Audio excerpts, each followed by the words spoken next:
Hola amigos y amigas, ¿cómo están? Yo soy la doctora Javiera Salvador, soy nutrióloga y hoy día vamos a hablar en Nutrición al Día acerca de la soya. Dos cosas se han dicho acerca de la soya que son muy controversiales. En primer lugar, que contiene fitoestrógenos que podrían alterar nuestro sistema endocrino y en segundo lugar es su modificación genética. Así que quédate en este video para que sepamos la verdad y qué es lo que dice la ciencia acerca del consumo de soya. La soya se ocupa para una variedad muy importante de alimentos, desde fórmulas infantiles, suplementos alimentarios para pacientes que tienen enfermedades oncológicas, para pacientes que son veganos, para la producción de bebidas vegetales. La menor cantidad probablemente va a la carne de soya que conocemos habitualmente o soya texturizada, que es su nombre más correcto, y también se ocupa para producir el aceite de soya, que bueno o malo, en este video no vamos a tocar ese tema, pero es un aceite que se ocupa mucho a nivel mundial.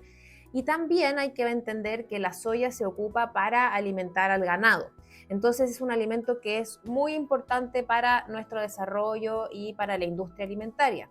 Desde el año 96 se empezó a modificar genéticamente para poder aumentar la producción de soya y que esto estuviera acorde a la demanda mundial que existe, que ha sido creciente y de hecho con la moda y lo importante que están siendo las dietas veganas y vegetarianas, es un alimento que ha aumentado su consumo de manera muy importante en los últimos años. El poroto de soya es un alimento que es una excelente alternativa dentro de las dietas vegetarianas, es una proteína de muy alto valor biológico. A diferencia de las otras legumbres, tiene una concentración de proteína más grande y por lo tanto termina siendo una fuente de proteína que es muy económica en relación a los carnes. ¿Por qué se decidió modificar genéticamente la soya desde el año 96? Porque en el fondo esto hacía que mejorara la calidad de la planta, la vaina y el poroto, entonces se perdía menos producción y así se podían en el fondo llegar a las demandas mundiales.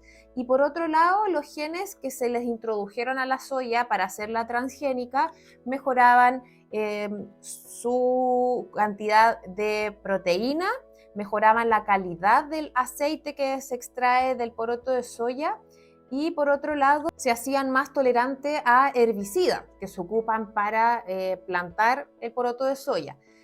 Otras características que se le han introducido, que esto ya va a variar un poco de acuerdo a la producción y del lugar, pero se le han eliminado algunas proteínas que son alérgenas y algunos antinutrientes que, como ya todos sabemos, encima de los granos a veces hay algunas moléculas como las lecitinas y otras que van a interferir en la absorción de algunos metales y algunos nutrientes. Entonces eso se le ha eliminado con la modificación genética. Entonces, ¿de dónde viene esto que podría ser dañino o que, por otro lado, los fitoestrógenos podrían alterar nuestro sistema endocrino? Esto ha sido producto de estudios que se han hecho in vitro, o sea, con células aisladas y que se han hecho en animales, ratas, que son genéticamente y obviamente muy diferentes a un ser humano. Entonces, de ahí se ha extrapolado esto y a la soya se le ha hecho muy mala fama de que pudiera ser mala para nuestra salud y alterar en el fondo el sistema endocrino y generar algunos trastornos de fertilidad en las mujeres, en los niños, en el fondo producir rasgos de feminización. Y la verdad es que cuando se han hecho estudios en humanos, esto no se ha podido replicar, así como en las ratas y en estudios celulares in vitro, en el fondo en un laboratorio. Y por otro lado, algunas hipótesis indican que esto podría depender de la calidad de la soya que se consumió, la cantidad, el estado de salud previo de la persona, la edad. Entonces hay algunos estudios que son en el fondo muy sabios al decir que la soya es segura en todas las etapas de la vida y en ciertas etapas podemos tener algunas consideraciones, pero que no se han demostrado en estudios, y en eso quiero ser súper enfática. En este dibujo vemos un cuerpo humano con distintos órganos y vemos en el fondo cómo actúan los fitoestrógenos, en donde dice PE por su sigla en inglés, y que va a actuar a nivel de distintos órganos. En el primer lugar, podría actuar en algunos receptores del hipotálamo y del cerebelo, y podrían estimular ciertos centros que van a disminuir la incidencia de demencia y de algunas enfermedades neurodegenerativas. A nivel de la tiroides, que es una glándula que tenemos en el cuello, que va a producir las hormonas tiroides y regular nuestro metabolismo, también podría tener algunos efectos y podría en el fondo inhibir algunos anticuerpos, de manera que podría eventualmente aumentar la producción de hormona tiroidea. Esto lo vamos a ver en estudios en más detalle porque es algo muy importante. A nivel hepático también podría tener un efecto beneficioso en las mejoras en la arquitectura y la función hepática al mejorar el hígado graso no alcohólico, que es muy típico de las personas con exceso de peso o con malos hábitos. A nivel pancreático podría aumentar la sensibilidad a la insulina, a los fitoestrógenos derivados de la soya. También a nivel ovárico, y aquí no aparece, pero en la próstata podría disminuir la incidencia de cáncer. A nivel del tejido adiposo podría aumentar la adiponectina, que es una hormona que se secreta en el tejido adiposo que podría regular de manera favorable el apetito. Luego tenemos el endometrio y el hueso, y podría también disminuir la incidencia de osteoporosis, y en las mujeres después de la menopausia los síntomas derivados de los trastornos hormonales que son muy típicos y muy incómodos, como por ejemplo los bochornos, la sequedad vaginal y de otras mucosas. Entonces, acá en este dibujo vemos en resumen posibles efectos beneficiosos del consumo de soya. La cantidad es muy variable porque esto se ha demostrado en estudios poblacionales, es decir, se han observado ciertas poblaciones, se han estudiado en el tiempo, se les ha preguntado en general cuántas veces a la semana usted consume soya o cuántas veces al mes, se le hace una encuesta de consumo que se denomina, y después se analiza si las personas que tenían un mayor consumo de soya tenían ciertas enfermedades, mientras que las que tenían menor consumo o no consumo de soya tenían ciertas enfermedades. Entonces, al comparar ambos grupos, se demostró que las que consumían en mayor cantidad la soya tenían estos efectos beneficiosos, es decir, tenían menos osteoporosis, las mujeres menos síntomas de menopausia, tenían menos demencia, menos alteración tiroidea, etcétera, etcétera. Y como todo lo bueno, también existe la contraparte, que podría ser negativa. Algunos estudios han demostrado que o han mencionado que podría ser un disruptor endocrino, es decir, alterar nuestras vías de las hormonas, por lo que les mencionaba anteriormente, que ha sido algo que se ha demostrado en cultivos celulares in vitro y que también se ha demostrado en animales. Entonces, algunos estudios indican las consideraciones a lo largo de las etapas de la vida. Por ejemplo, en los niños podría alterar algunas veces la función tiroidea, esto que dice goitrogenic effects, que es en el fondo que podría producir bocio, podría generar alteraciones de las hormonas sexuales. Acá en los hombres podría también tener efectos en términos de la tiroides y podría mejorar el hígado graso no alcohólico.